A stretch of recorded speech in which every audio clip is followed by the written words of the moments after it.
குர்ஆனை எடுங்கள். ஷஹ்ரு ரமதான் அல்லதி உன்ஸில ஃபீஹில் குர்ஆன். ரமதானை அல்லாஹ் தேர்ந்தெடுத்து, நோன்பை அல்லாஹ் கடமையாக்கி, ரசூலை அல்லாஹ் தேர்ந்தெடுத்து, அந்த ரசூலுக்கு குர்ஆனை இறக்குவதற்கு அல்லாஹ் தேர்ந்தெடுத்த மாதம் ரமதானுடைய மாதம். ரசூலுல்லாஹி ஸல்லல்லாஹு அலைஹி வஸல்லம் சொன்னார்கள், அஸ்ஸியாமு வல் குர்ஆனு, நோன்பும் குர்ஆனும் இணைத்து சொன்னார்கள். நாளை மறுமையில் அடியானுக்காக வாதிடும் தந்தை தாய் உறவுகள் விரண்டு ஓடி எந்த ஒரு செயலும் யாருக்கும் உதவி செய்யாத அந்த நாளில் குர்ஆன் வரும். யா அல்லாஹ், இரவில் ஓதினான் யா அல்லாஹ் இந்த குர்ஆனை, இவனுக்கு பரிந்துரை செய், பரிந்துரையை ஏற்றுக்கொள் யா அல்லாஹ் என்று குர்ஆன் நிற்கும். நோன்பு வரும், யா அல்லாஹ் இவன் தாகித்திருந்தான், இச்சைகளை விட்டு விலக்கி இருந்தான், என் சிபாரிசை அங்கீகரித்துக் கொள் என்று குர்ஆன் நாளை மறுமையில் அந்த அடியானுக்காக, நோன்பு அந்த அடியானுக்காக என்று வாதிடும் என்று அல்லாஹ்வுடைய ரசூல் ஸல்லல்லாஹு அலைஹி வஸல்லம் இணைத்து சொன்னார்கள். வகதாலிக உஹைனா இலைக ரூஹம் மின் அம்ரினா, நம்முடைய கட்டளைகளில் இருந்து உயிரை அல்லாஹ் இறக்கி இருக்கிறான் என்று குர்ஆனை உயிர் என்று அல்லாஹ் அழைக்கிறான். இறந்த சடலங்களாக வாழ்வார்கள் யார் தெரியுமா? உயிர் இருந்தாலும் குர்ஆனை விட்டு தூரமாகுபவர்கள்.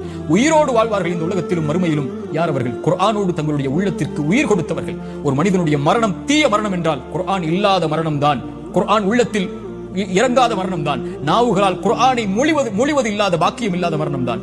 அல்லாஹ் ரப்பல் ஆலமீன் கொடுத்த மிகப்பெரிய அருள்.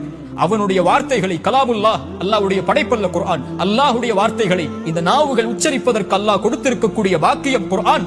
குர்ஆனை திறந்து படியுங்கள், குர்ஆனை திறந்து ஓதுங்கள். எல்லா பிரச்சனைகளுடைய தீர்வையும் அல்லாஹ் அங்கே வைத்திருக்கிறான்.